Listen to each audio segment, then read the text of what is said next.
नमस्कार दोस्तों, स्वागत है आप सभी का फिर से मेरे YouTube चैनल पे। दोस्तों, जय गुरु जी एप्लीकेशन के माध्यम से हमने CCPD कोर्स जो है वो 24 घंटे का पूरा कर लिया, जिसमें 24 मॉड्यूल थे। उम्मीद है आपने भी कर लिया होगा और आप में से कई लोगों ने मेरी तरह डाइट लेवल पर भी इसको पूरा किया होगा। 6 घंटे का कोर्स या फिर मॉड्यूल बोल सकते हैं, जिसमें 12 मॉड्यूल की ट्रेनिंग हुई। और आप में से बहुत लोगों ने JCRT स्टेट लेवल पे जा कर के भी CCPD कोर्स को मॉड्यूल को पूरा किया होगा, जो कि 20 घंटे का होता है। हमने नहीं किया है, अभी आने वाले समय में करूँगा।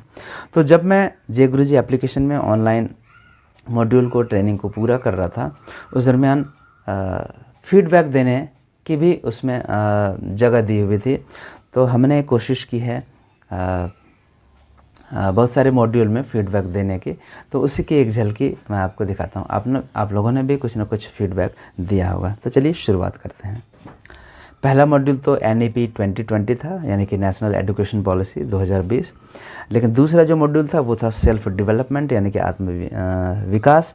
और इसमें कई तरह के प्रश्न थे, अपना डेवलपमेंट कैसे करें। इससे यहाँ पे प्रश्न दिए हुए कि आप अपने समय प्रबंधन की क्षमता को बेहतर बनाने के लिए क्या कर सकते हैं, आप अपनी कमजोरियों को कैसे पहचान सकते हैं और उन्हें सुधारने के लिए कौन से कदम उठा सकते हैं, आपने इस कोर्स के माध्यम से कौन सी नई चीज़ें सीखी वगैरह वगैरह।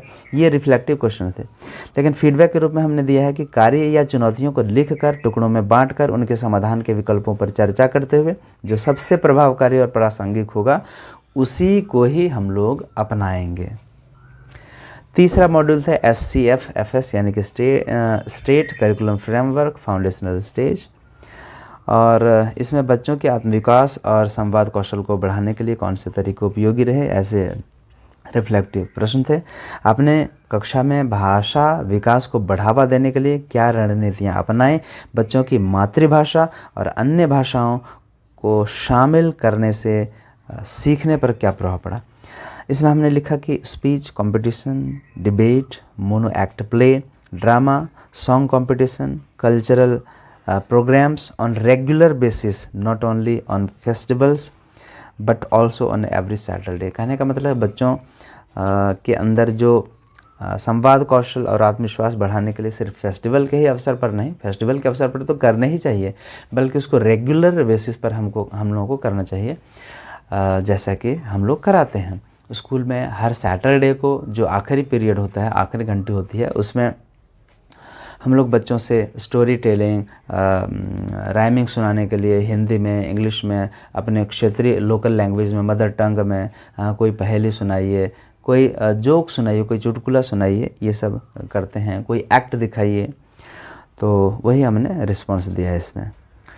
फिर 10वां मॉड्यूल आ गया कि कॉम्पिटेंसी एंड लर्निंग आउटकम्स। इसमें क्वेश्चन इस तरह के थे कि ब्लूम्स टैक्सोनॉमी और पंचकोश में आप क्या समानता देखते हैं, शिक्षक अधिगम प्रक्रिया को दक्षता आधारित किया जाना क्यों जरूरी है, NP 2020 का विज़न क्या है, और आप अपने विषय से संबंधित किसी दक्षता का अधिगम प्रतिफल से जुड़ाव कैसे सुनिश्चित करेंगे। ये सारे रिफ्लेक्टिव प्रश्न थे। हमने फीडबैक के रूप में दिया है कि आकलन का अंतिम प्रश्न में 2 विकल्प एक जैसा था, मतलब समान था, इसलिए प्रूफ रीडिंग पर ध्यान देने की ज़रूरत है। क्योंकि ऐसा नहीं है कि कोई शिक्षक बहुत सीनियर और कई पुरस्कारों से यदि सम्मानित या अनुभवी है, किया हुआ है, तो उनसे लेखन या टाइपिंग या प्रिंटिंग मिस्टेक नहीं होगा। ये हमारा सुझाव है कि ऐसे लोगों से भी गलती हो सकती है, इसलिए प्रूफ रीडिंग को थोड़ा सा बढ़िया से किया जाना ज़रूरी है।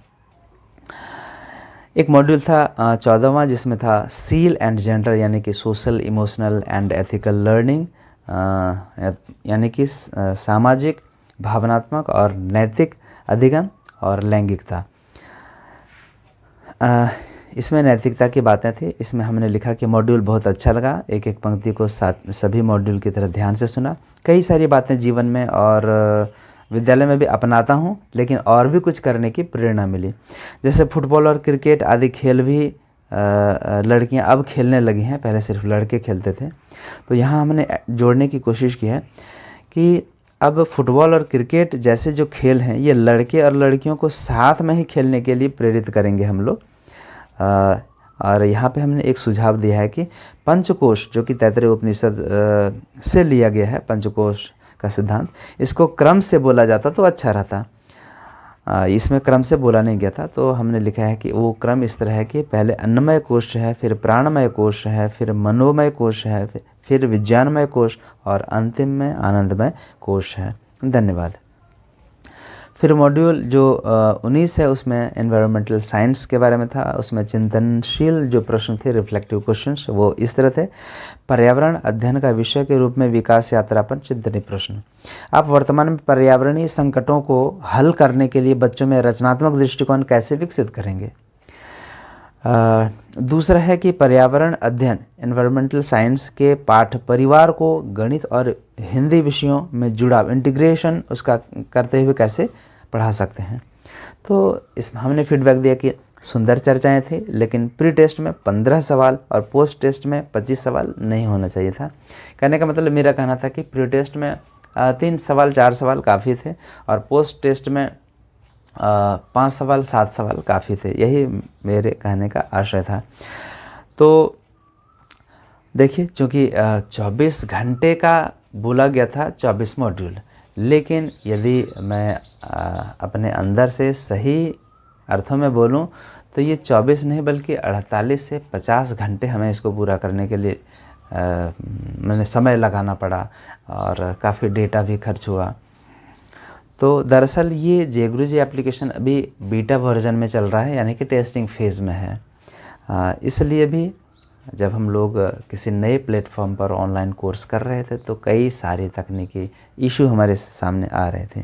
खैर, फिर हमने इसको स्क्रीनशॉट लिया कि गणित शिक्षण पाठ्य योजना में, क्योंकि जब मैथमेटिक्स पढ़ाते हैं तो ये 4 ब्लॉक पद्धति पर ये काम करता है, जिसमें है कि मौखिक गणित बातचीत, दूसरा है कि कौशल शिक्षण, तीसरा है कि कौशल अभ्यास और चौथा है गणित खेल।